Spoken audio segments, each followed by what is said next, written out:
Hey everyone, today I'm going to show you how to install the GT half-inch lower kit without spilling piping hot coffee all over myself. First thing you're going to want to do is start to remove some of these screws. This is a T25 bit. Helps a lot to use a screw gun. I'm going to take out the bottom bumper ones first because these guys are short.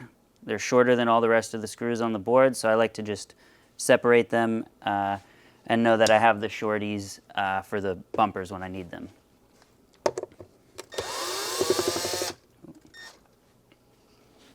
Next, we're going to just continue removing screws from the bumpers and the fender delete.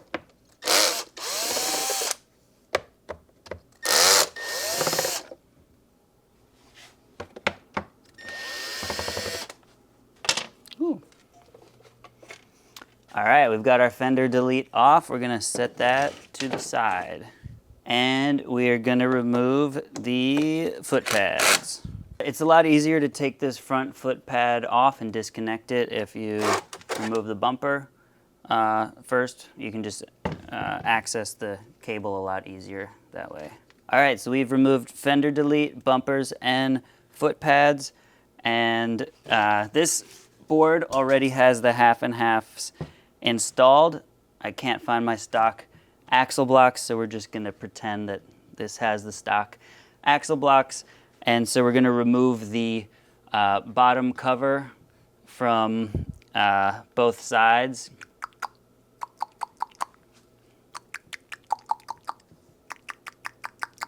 And we're going to remove those cable covers. Now, in order to get the stock axle blocks out, you don't have to remove a rail, but in order to get the half and halves in, you do have to remove one of the rails. So I'm going to remove the motor side rail. In order to remove the axle bolts, the stock axle bolts, you're going to need a TP45 bit.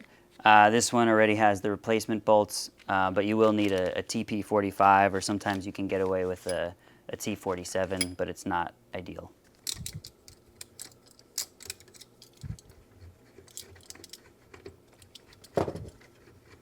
To get the rail off, we're just going to need to remove these 4 screws that bolt the rail into the boxes.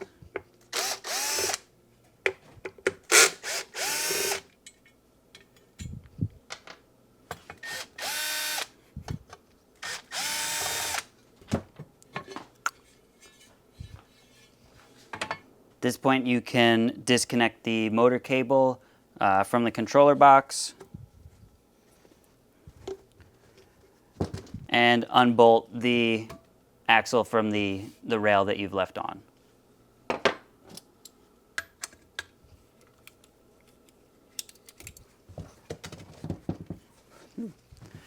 At this point, you can just remove your axle blocks, and you'll also need to leave off the mag handle with it. The half and halves are not compatible with the mag handle. So both of the half and half blocks are identical. You can put either one on the left or right side, doesn't matter. So you're just going to want to fit it onto the axle over the cable, and just make sure that this notch lines up with the notch on the axle.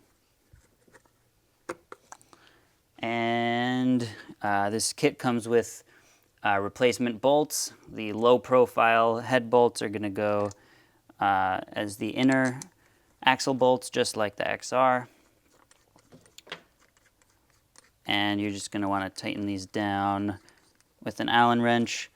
Not all the way tight at first, but just screw them in pretty much all the way. Same thing with the other side. Make sure the notch lines up. Pop the bolts in.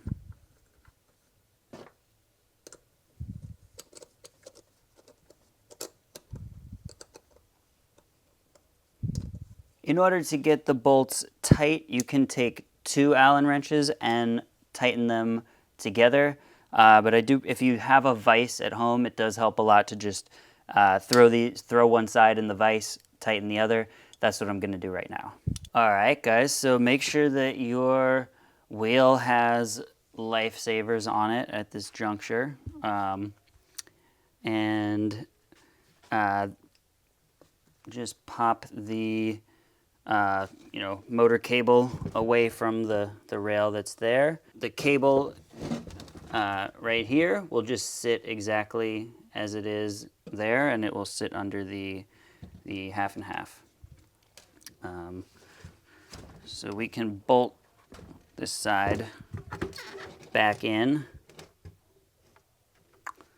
using these replacement bolts. Tighten it up just a bit. You don't have to crank it down yet. And now we're basically just going to do everything we started doing, just in reverse. So first step here is just to bolt the other rail back on. These axle bolts, don't get them cranked down tight just yet. Just screw them kind of all the way, or screw them in most of the way. We're going to zip these 4 bolts back in there.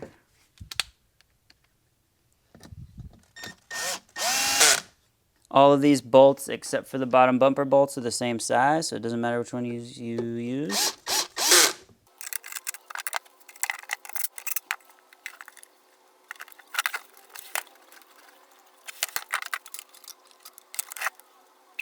You're going to want to connect that foot pad, or connect both of these cables before you put the bumpers back on, and then make sure you know those cables are connected. Then you can bolt back in the bumpers.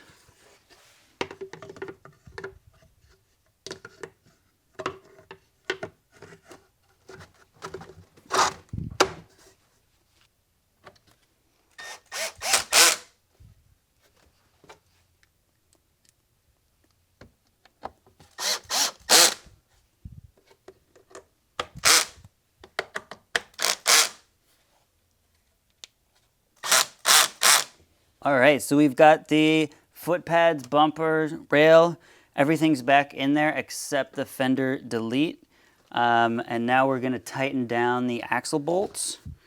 You'll notice that the bolts have a little bit of play, if you can see, but I can move the axle block a little bit. So just to make sure that it's seated in there, you want to set the one wheel up how it would normally be when you're riding it, and just make sure that those bolts are centered in there. And what I like to do is I like to just put my hand on the board and make sure that the axle block is fully seated in there. Just check to see that the bolts are centered, and put your hand on top of the board, and then just tighten down the bolts. I like to just kind of tighten all 4 of them before I crank down on all 4 of them.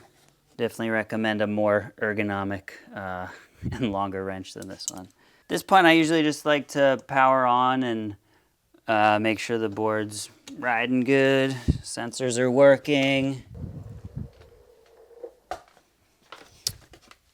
And the last step is just to bolt that fender delete back on there.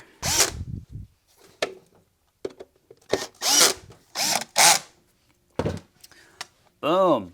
And there you have it, a lowered GT.